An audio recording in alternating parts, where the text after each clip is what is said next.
Assalaamu calaykum. Maanta waxaan sameynaynaa jikin waa kanaa jikin aan sameynaynaa nala fiirsada sidaan u sameyn doono. aad u macaan yahay, ciyaalka ama caruurtana aad ay ugu helayaan. Gurigaaga ku sameysan kartaa. Waxaan ka bilaabeynaa jikinka waa kanaa, isagoo jikinka weyn oo jiirka ah soo qaadanaysaa, halkaas kusoo diyaarsanaysaa si aad u jarjarto. Marka haddaan bilaabeynaa inaan jikinka jarjarno, intaas ha ka weyneynin, intaas la ekeysii, sidaas u jarjaro. Markaas sidaas u jarjaratid oo diyaarsatid, waa qofkii raba inay ilmaha wax u cunaan. Ilmaha aad u jecel yihiin bahalkan, waa ogtihiin. Maaha inaa magdoonarada kasoo gadatiin, gurigiina ku suubsan kartiin. Sidaas u jarjarteen. Xabadaas ukunta ahna waxay ka qayb qaadan doontaa sameyskiisa.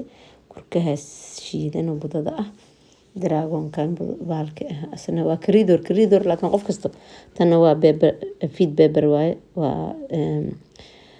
waa filfish cad. qof kasta laakiin wuxuu isticmaali karaa wuxuu isaga jecel yahay. Rootigaas shiidan strawberry-ka ah iyo rootigan kale noocan u suubsan asna saas u shiidan, labadooda isku meel ay yaalaan dukaamada. Ukunti waa tan xabadana saan u labeynaa ukun ah. Waxaan ku dareynaa jikinkii, aan ku dareynaa oo jarjarnay ukunta, oo isku labeynaa. Marka isku labna kadib waxaan ku darsanaynaa xoogaa yar dragonka ah. laakiin qof kasta wuxuu rabo ku darsan karaa. kariidorka waxa waa free filled, waa qof kasta wuxuu rabiyo. waa kana hadda laakiin filfish aad u macaanaysaa cuntada, ilmahana ma gubayso, wax yar leh waa ku dareysaa.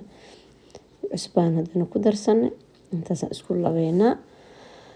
Markaan labno waxaan ku daranaynaa rootiga shiidnay, waa kanaa rootiga shiidana saas ugu darsanaysaa.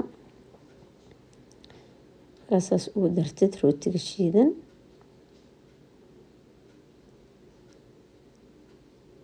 oo ku gedgedisid. Haddana rootiga sida kale asna u shiidan oo bacda kale ku jira kusoo shubaysaa. kan kale xogaa wuu ka weyn yahay. waa kaasaa qumbaha u malaynayna, qumbo ma aha isaga, waa wax kaloo rooti oo kale ah asna.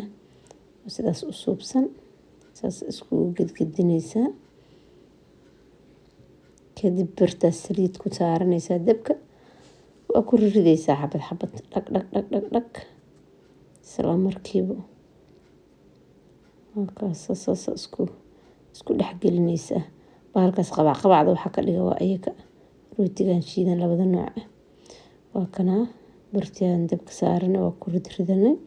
hadda markuu dhinacaas gaduuto waa gedgedinaynaa si uu wada gaduuto dhinac kasto. kadibna halkaasaan ku shuban doonaa baastamiirkaasaan u dhigaynaa si ay saliidda ugu hoorto. hadda waa gedgedinaynaa, wax saliid oo kaa galaya ma lahan. waa jikin wax qamiir iyo wax ku jiraan ma aha. maasha allah, aad iyo aadaa loogu heli doonaa ilmaha. faraha iska cuni doonaan. faraha cunugaa raashin iga diiday iyo ma jiri doonto. ilmaha waxay jecel yihiin haddii loo sameeyo raashinka ma diidaan, ma ogtahay. maasha allah, waa kanaa waan sameynay, gedgedinay, habeynay.